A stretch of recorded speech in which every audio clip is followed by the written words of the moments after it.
Welcome friends, मैं Nitesh Mishra, master CBSE. और आज हम हमारा शुरू करने वाले हैं topic that is land resources. ये वन ऑफ द रिसोर्सेज है जिसकी स्टडी हम 10th स्टैंडर्ड में करने वाले हैं। जैसे अभी अगले कुछ चैप्टर्स में हम सिर्फ रिसोर्सेज स्टडी करेंगे अलग अलग। सेकेंड चैप्टर में जैसे आएगा फॉरेस्ट वाइल्ड लाइफ, उसके बाद में वाटर रिसोर्सेज, सारी चीजें, मतलब जो भी चीजें हैं एक एक रिसोर्स को हमको स्टडी करना है। तो पहले चैप्टर में हमको लैंड एज अ रिसोर्स दिया हुआ है, लैंड और सॉइल। ठीक है, तो लैंड एज ए रिसोर्स कैसे है? बिकॉज हम लैंड पे रहते हैं, हम हमारी इकोनॉमिकल एक्टिविटीज प्रोवाइड करते हैं। इवन लैंड नेचुरल वेजिटेशन को सपोर्ट करता है, हमारे क्रॉप्स को सपोर्ट करता है, जिसके वजह से ये एक्टिविटी हम बेहतर कर पा रहे हैं, मतलब हम जी पा रहे हैं, right. Even transportation, communication system, सब कुछ, मतलब इतना कुछ लैंड के भरोसे हम कर रहे हैं। ठीक है, एक तरीके से हर चीज ट्रांसपोर्टेशन, बिकॉज कुछ चीज अगर आप तक पहुंचती है तो वो लैंड के थ्रू पहुंचती है, रोड्स के थ्रू पहुंचती है। इसलिए लैंड को पढ़ना या लैंड को समझना, उसका यूटिलाइजेशन समझना, उसका यूजिंग पैटर्न समझना इंडिया में बहुत जरूरी है। तो एक चीज समझा देता है कि इंडिया में काफी तरह के, मतलब लैंड कैटेगरीज अवेलेबल है। जैसे कि प्लेटू है, उसके बाद में माउंटेन एरिया है, प्लेन एरिया है, आइसलैंड एरिया है, डेजर्टेड एरिया है, ऐसे कुछ। इसको हम प्रॉपरली डिवाइड करेंगे, बट उसके पहले ये समझ लेते हैं कि टोटल 100% एरिया में से 43% एरिया जो हमारे इंडिया में है दैट इज प्लेन एरिया, जो एग्रीकल्चर और इंडस्ट्री के लिए यूज होता है। 30% अराउंड जो है वो हिली रीजन है या माउंटेन रीजन है, एंड 27% जो हमारे पास है वो प्लेटू रीजन। ठीक है, अब ये समझना पड़ेगा कि प्लेन एरिया का काम सिर्फ हम एग्रीकल्चर और इंडस्ट्रीज में करते हैं जनरली। माउंटेन रीजन का जो काम है वो हमारे जितने भी रिवर है वो उसको हम तक पहुंचाता है, बिकॉज वहां से वो शुरू होती है। जैसे गंगा गंगोत्री से शुरू होती है, हिमालय से, राइट। और ये एक सबसे इम्पोर्टेंट पार्ट जो देता है वो है टूरिज्म, बिकॉज यहाँ पे टूरिज्म काफी होता है। बिकॉज हम बहुत लोग हिल स्टेशन पे जाते हैं कुछ मतलब रिफ्रेश होने के लिए, तो काफी ये टूरिज्म का पार्ट जो आप देखेंगे ये सिर्फ हिली रीजन में आप देखेंगे। ठीक है, एंड इसके अलावा प्लेटू रीजन क्या है? प्लेटू रीजन का जो इम्पोर्टेंस है वो मिनरल से रिलेटेड है। जैसे हम जहाँ पे रहते हैं महाराष्ट्र में, वो जो प्लेटू है वो है दक्कन प्लेटू, राइट। इसमें भी आप देखेंगे कोल मिनरल्स, आपको देखो चंद्रपुर एरिया में कोल माइंस काफी है, राइट। इवन आप मध्य प्रदेश में जाएंगे, छत्तीसगढ़ में जाएंगे, तो आपको काफी मिनरल्स जैसे आयरन, मैग्नीज, ये इसका बहुत बड़ा आपको ये मिलेगा, रिसोर्सेस मिलेंगे, राइट। तो प्लेटू रीजन का जो काम है वो रिसोर्सेस के लिए यूज कर रहे हैं। तो हमको देखना है कि हम इसको डिवाइड कैसे करते हैं, लैंड यूटिलाइजेशन कैसा है हमारा। ध्यान दीजिए, 5 चीजों के लिए हम लैंड यूटिलाइज करते हैं। पहला, सबसे पहला फॉरेस्ट। फॉरेस्ट क्यों जरूरी है? बिकॉज हमको इकोलॉजिकल बैलेंस डेवलप करना है, हमको बायोडाइवर्सिटी को बनाए रखना है। जो बायोलॉजिकल बायोडाइवर्सिटी है, ये डेवलपमेंट ऐसा होना चाहिए जहाँ पे कोई भी प्रजाति एक्सटिंग्विश ना हो, मतलब वो अर्थ से ना जाए। रेयरेस्ट ऑफ रेयर के लिए जगह होनी चाहिए, इसलिए फॉरेस्ट बहुत जरूरी है। और पोल्यूशन कंट्रोल करने के लिए या इन्वायरमेंटल डैमेजेस कंट्रोल करने के लिए फॉरेस्ट को हमको जरूरी है। दूसरा, land not available for cultivation, मतलब ऐसा लैंड जो बेकार है, बैरन है, मतलब जहाँ पे कल्टीवेशन नहीं हो सकता। या ऐसा लैंड, मतलब इसमें 2 कैटेगरी आती है। एक बैरन लैंड, वेस्ट लैंड, जिसको कभी कल्टीवेट नहीं कर सकते हैं बिकॉज वो कल्टीवेशन के लायक नहीं है, या उसमें वो प्रॉपर्टी नहीं है जो हमको चाहिए। जैसे फॉर एग्जाम्पल दलदल वाला एरिया है, वहां पे आप कल्टीवेशन कर ही नहीं सकते। सेकेंड, ऐसा नॉन एग्रीकल्चर लैंड जहाँ पे रोड्स बने हैं, फैक्ट्रीज बनी है, बिकॉज उसको भी आप कल्टीवेशन के लिए यूज नहीं कर सकते। ठीक है। थर्ड टाइप जिससे हम लैंड यूज करते हैं, जैसे ये जो हम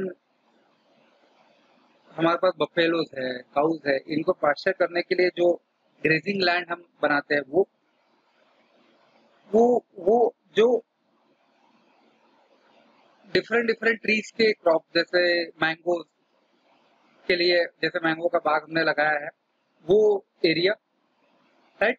और ऐसा एरिया जिसको 5 साल से हमने कल्टीवेट नहीं किया, मतलब जहाँ पे 5 साल से खेती नहीं हुई, राइट। अब फोर्थ टाइप है फेलो लैंड। ये देखिए 2 टाइप के होते हैं। एक तो होता है कि जैसे हर 2-4-5 साल में हम 1 साल के लिए जमीन छोड़ देते हैं, बिकॉज उसके जो न्यूट्रिशंस है वो रिप्लेनिश होने के लिए, मतलब वो फिर से वापस आने के लिए, तो लगातार यूटिलाइजेशन से न्यूट्रिशन क्या हो जाता है, कम हो जाता है। तो वो एक वो फेलो लैंड हो गया। बट दूसरा ऐसा होता है जो 5 साल से ज्यादा यूटिलाइज नहीं हुआ है, मतलब 1 से 5 साल से ज्यादा यूटिलाइज नहीं हुआ है। और फिफ्थ जो लैंड यूटिलाइजेशन हम करते हैं वो सोन एरिया, मतलब जहाँ पे हम खेती करते हैं, एग्रीकल्चर एक्टिविटीज करते हैं। और एग्रीकल्चर एक्टिविटीज में वो लैंड भी आता है जहाँ पे हम साल में सिर्फ एक ही, मतलब खरीफ और रबी 2 टाइप के क्रॉप होते हैं, तो उसमें का कोई भी एक ले वो भी आएगा, और जो अभी एग्रीकल्चर एक्टिविटी में प्रेजेंट होगा वो भी आएगा। तो इसको हम बोलते हैं ग्रॉस क्रॉप एरिया, मतलब 2 मिला के, मतलब सिंगल जो जहाँ पे खरीफ या रबी में का कोई भी अगर एक एक्टिविटी हम ले रहे होंगे तो भी वो भी इसमें इंक्लूडेड रहेगा। और जो पूरे 12 मंथ होता है, मतलब जो नेट सोन एरिया है वो तो इसमें रहेगा ही रहेगा। तो 2 चीजों का यूटिलाइजेशन या एडिशन करके जो हमारे पास एरिया आएगा वो है ग्रॉस क्रॉप एरिया है, ठीक है। तो मैं फिर से एक बार ये रिवाइज बता देता हूँ कि 5 तरीके से लैंड यूटिलाइजेशन हम करते हैं। पहला फॉरेस्ट के लिए, दूसरा land available for cultivation, not available for cultivation, मतलब इसमें 2 तरीके के हो गए, एक तो बैरन वेस्ट लैंड हो गया, या रोड बिल्डिंग इंडस्ट्री बनाने वाला लैंड हो गया। अनकल्टिवेटेड लैंड जो थर्ड टाइप है उसमें पास्चर या जो ग्रेसिंग ग्राउंड है लिव स्टॉक के लिए, या अलग अलग ट्री क्रॉप जो हम लेते हैं जैसे मैंगो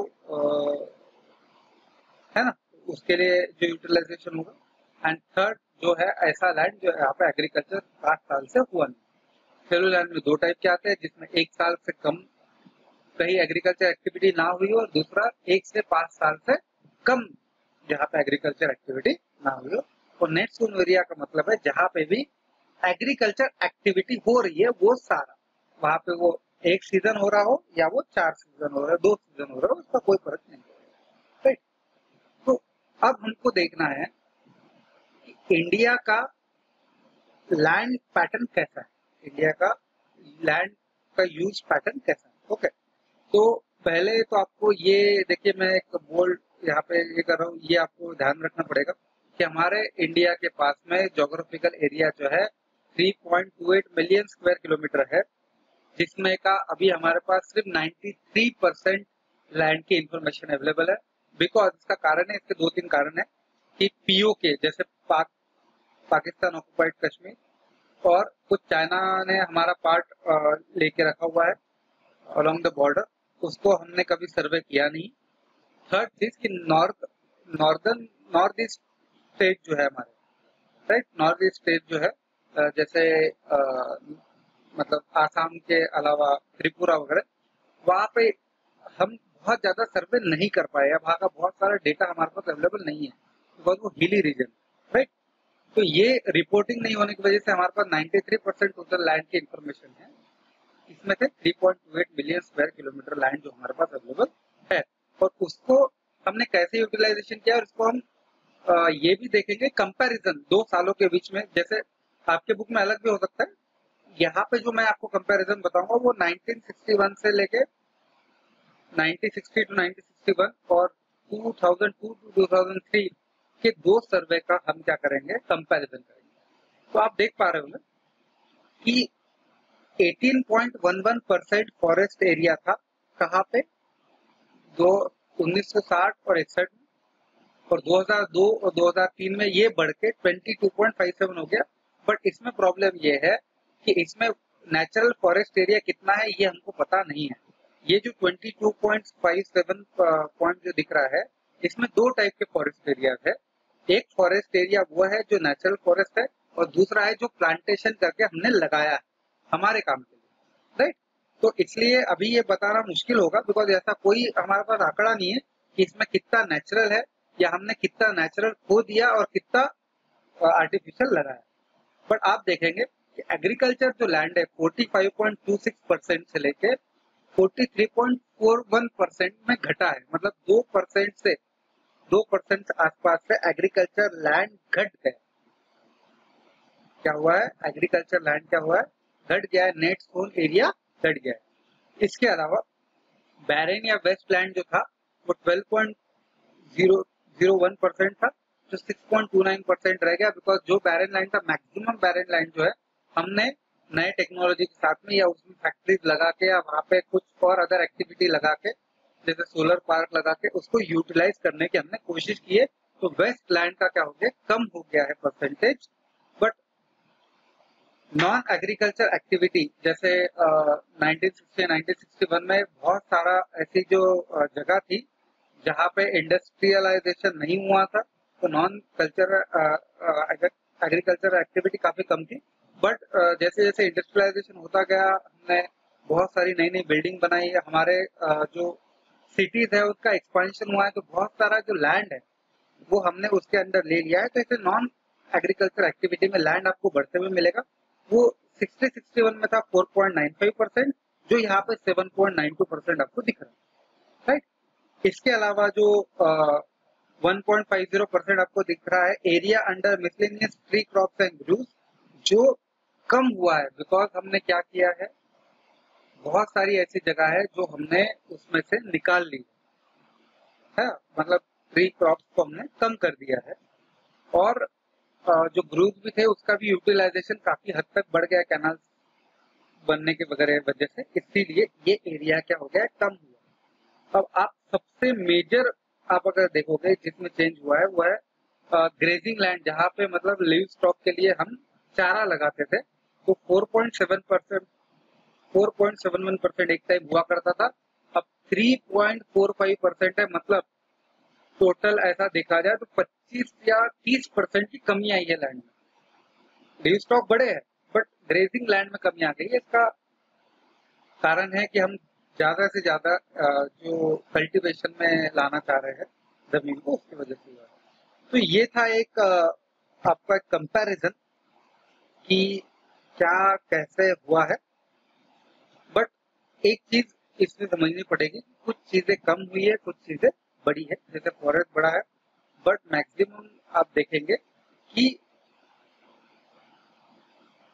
जैसे भी इसका पैटर्न रहा हो, इंडस्ट्रियलाइजेशन सिटी के एक्सपांशन के वजह से जो लैंड का यूटिलाइजेशन है वो बढ़ गया। मतलब जो मैक्सिमम वेस्ट लैंड कभी हुआ करता था उसको भी हमने हमारे यूटिलाइजेशन में लेने की कोशिश की है इसको, ठीक है ना। बट एक चीज इसमें एक जो मेन पॉइंट है वो समझ लेते हैं कि आप देखेंगे अगर आप 2-3 साल के पूरे पोर्शन को अगर आप ये देख ले, जो भी लैंड हमारे पास काम के लिए है, तो आप देखेंगे कि 54% जो टोटल रिपोर्टिंग एरिया है उसमें का 54% जो लैंड है वो एग्रीकल्चर एक्टिविटी के लिए यूज हुआ है, राइट। बट इसमें एक चीज समझनी पड़ेगी कि हर स्टेट में एक तरीका है नहीं। पंजाब हरियाणा में आप देखेंगे कि 80% से ज्यादा लैंड एग्रीकल्चर एक्टिविटी में यूज हुआ होगा, बट अरुणाचल प्रदेश में आप 10% से कम देखेंगे इसको, बिकॉज जहाँ पे प्लेन एरिया है या एग्रीकल्चर के लिए फेवरेबल प्लेन्स है वहां पे वो ज्यादा होगा, जहाँ पे नहीं है वहां पे वो कम होगा, राइट। और हमारा जो फॉरेस्ट एरिया है वो 33% होना चाहिए। इसके हिसाब से हमने एक नेशनल फॉरेस्ट पॉलिसी बनाई थी 1952 में, जिसके हिसाब से हमारे को इकोलॉजिकल इम्बैलेंस रखने के लिए 33% ऑफ अवर टोटल एरिया जो हमारे पास एरिया है वो एग्रीकल्चर फॉरेस्ट के अंडर रहना चाहिए। बट ये आप देखेंगे कि ऐसा नहीं हो पाता है, बहुत इसमें कमी है। जैसे अभी आप देखेंगे 2002-2003 में एटलीस्ट 11% की कमी, ठीक है। तो ये समझना पड़ेगा कि हमको अब ये जो लैंड हमारे पास है इसका डिग्रेडेशन नहीं होने देना है, इसका प्रॉपर यूटिलाइजेशन करना है। और अगर हम इसको लॉन्ग टाइम तक यूटिलाइजेशन करना चाहते हैं तो इसको कंजर्व हमको करना पड़ेगा, बिकॉज ये भी फ्री गिफ्ट है नहीं। अगर लैंड को प्रॉपरली यूज नहीं किया जाए तो इसका सॉइल इरोजन हो सकता है। सॉइल इरोजन से क्या होगा कि जहाँ पे हम कभी कल्टीवेट भी कर रहे थे, वो एरिया भी हमारे लिए क्या हो जाएगा, कम हो जाएगा। क्या हो जाएगा, कम हो जाएगा। इसीलिए ये आपको समझना पड़ेगा कि हमको लैंड डिग्रेडेशन होने देना नहीं है, और इसके लिए हम उसको कैसे कंजर्व कर रहे हैं ये हम अगले टॉपिक में देखते हैं। Land degradation and conservation measure. We have shared our land with past generation and we will do so with future generation too. मतलब past generation से हमने land share किया है, हम future generation से करने वाले हैं।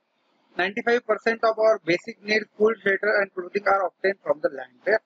मतलब land एक हमारे लाइफ का एक बहुत इम्पोर्टेंट पार्ट है, बट ह्यूमन एक्टिविटी ने बहुत सारा डिग्रेडेशन ऑफ लैंड किया है, जो नेचुरल फोर्स से हो रहा है। ठीक है, मतलब अगर फॉर एग्जांपल हम पेड़ काटेंगे तो सॉइल इरोजन होगा इस तरीके। At present there are about 130 million hectares of degraded land in India. मतलब जो इसका यूटिलाइजेशन हो नहीं सकता है, ऐसा 130 मिलियन हेक्टेयर्स इतना बड़ा लैंड हमारे पास अवेलेबल है, जिसमें 28% जो कैटेगरी है वो फॉरेस्ट डिग्रेडेशन एरिया है। मतलब जहाँ पे पहले फॉरेस्ट हुआ करता था, अब वहाँ पे फॉरेस्ट नहीं है, ऐसा एरिया है। 56% जो है वाटर इरोडेड एरिया है, वाटर इरोडेड एरिया है 56%। ठीक है ना। और ये किस वजह से हुआ है, बिकॉज हमने डैम्स बनाए, डैम्स में पानी रुका, फिर वहां पे सॉल्ट बढ़ता चला गया, फिर हमने कहीं जहाँ पे वो पानी ग्राउंड वाटर में गया वहां से हमने निकाला बोरवेल के थ्रू, और उससे हमने सिंचाई की, जिससे वजह से बहुत सारा एरिया जो है सलाइन और अल्कलाइन हो गया, जो ह्यूमन अब कल्टीवेशन के लिए सही नहीं रहा। और कुछ ऐसी एक्टिविटी है जैसे deforestation, overgrazing, mining, fairing also contributed significantly in land degradation. Land degradation का मतलब लैंड की जो मेन प्रॉपर्टी थी वही हमने खत्म कर दिया। अब इसका ये एक यहाँ पे आपको ये दिखेगा, वाटर इरोडेड एरिया 56% है, फॉरेस्ट डिग्रेडेड एरिया 28% है, सलाइन अल्कलाइन जो लैंड है वो 6% है, और 10% जो है वो आपको दिखेगा विंड इरोडेड एरिया है। अब इसको ये समझना पड़ेगा आगे कि माइनिंग साइट्स में हम क्या गलती कर रहे हैं। Mining sites are abandoned after evacuation work is complete, leaving the scar and trace overburdening in. मतलब अब ध्यान दीजिए क्या है कि हम ओवर एक्सट्रैक्ट तो कर रहे हैं, पर उसमें जो हिसाब से सॉइल भरना चाहिए, मतलब जो जो जितना हमने माइन खोदा है उसको हमको भर के भी निकालना है, वो हम नहीं कर रहे। इसलिए वो एक